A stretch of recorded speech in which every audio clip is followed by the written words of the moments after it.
Welcome back to another episode of Friday Fun, and I'm Summer the Scientist, and today we're all gonna be florists. I'm just kidding, but don't you like these beautiful flowers that I have here? Now fellas, before you check out, I need you to look at me. This is an experiment you could do for your mom, so don't click out of this video just because we have these beautiful flowers here, okay?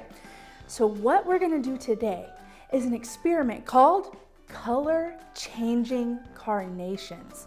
That's what type of flowers these are. And what we're gonna do is we're gonna get our crafty hands going and we're gonna apply some science principles to make the carnations change colors. So before I tell you how this happens, the first thing that we're gonna do is we're gonna get 4 cups of water. Now I have a science lab, so I have 4 vials of water, and I am gonna put food coloring in each of them so they will all be a different color.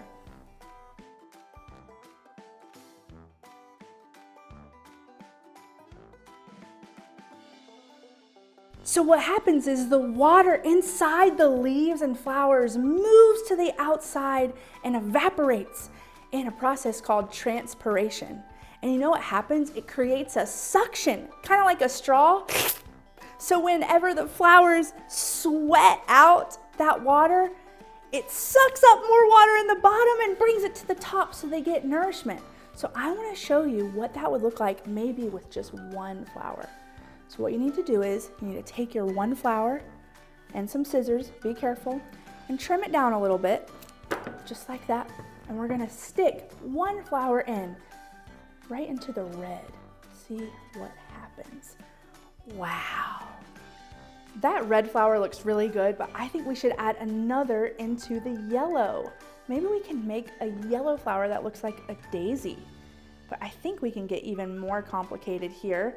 You're gonna grab your flower stem and your scissors, and we're gonna cut this stem in half, like this. Ooh, and we're gonna split this stem, and we're gonna place it into 2 colors to see if we can make a flower with 2 different colors.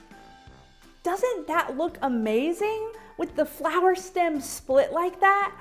I think that through that suction process, like the straw, maybe the 2 different colors of water would change the petals of the flower to 2 different colors. What do you guys think? I'm pretty sure it will happen. So here's what you do. You need to leave your flowers overnight. You need to at least wait 24 hours for this process to happen. It won't happen right away because flowers need some time to drink their water. And we're gonna take a pause and we're gonna wait 24 hours to see what happens. Wow, it's been 24 hours and our flowers have really changed colors. Now I want us to get a close-up shot so you can see exactly how amazing the detail looks of this. You can see the red flower and the yellow flower, and then look at that one that's yellow and blue. You see that yellow change to green? It has all 3 colors in that one flower. That is amazing. And you know, we can learn a lot about God through plants. Did you know in the Bible that God compares us to plants? Just as plants can lose water from heat and wind, we can lose our excitement for God when things get tough. But just as plants need water to soak up and give them life, if we listen to God's word and we read it and we spend time with him, we can become watered too and we can thrive. So think about it. Every time you read God's word, that's like water going into your soul, and it's gonna shine out of you and it's gonna make you more like Jesus. Now you know what? There is a family I want you guys to buckle up and listen to, the Tucker family. We love them here at Kid Street, and they have some fun things they want to tell you. Hey, we're the Tucker family.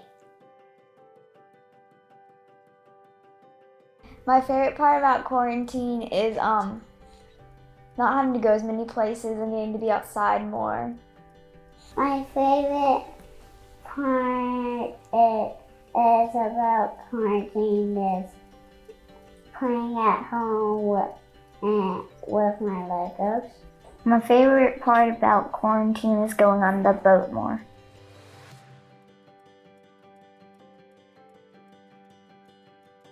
My least favorite part about quarantine is not being able to see my small group or my friends or go to church.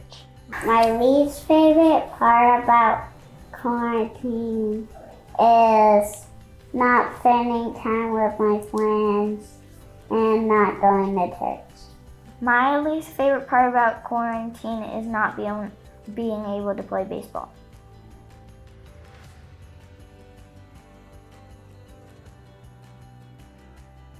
We've tried our best to stay connected with friends and family through Zoom calls for her small group and with some of our homeschool groups. And the boys have been doing some Marco Polo videos for friends. Our family has added an app that allows us to send pictures and messages to their great grandma. And we've also done various goodie bag deliveries and things for friends and schoolmates that we thought might enjoy them.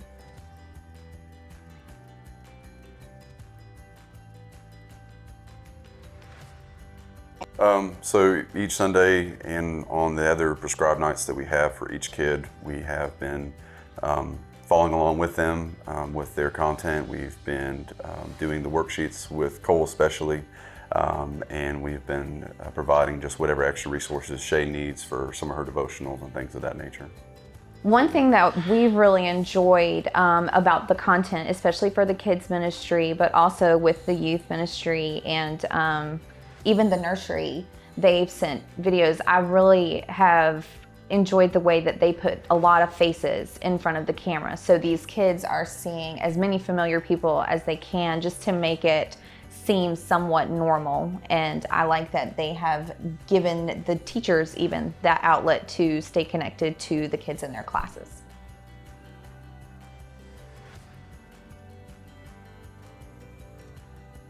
When this is all over, I'm most excited to see my small group and my friends again and go back to church. My favorite thing is go back to playing with my friends again. Once this is all over, I want to throw a big party with all my friends.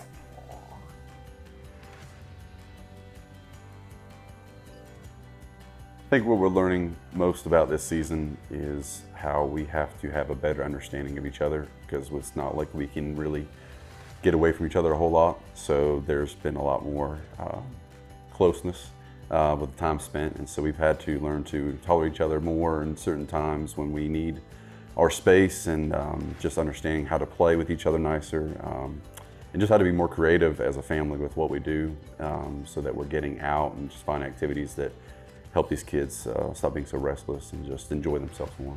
So I feel like this has taught us as parents, especially to be more amenable to change. We've always tried to restrict kind of screen time or internet time as much as possible. And now we are having to learn that the internet and all the tech can be used by these kids to create connection and to enjoy themselves during a difficult time.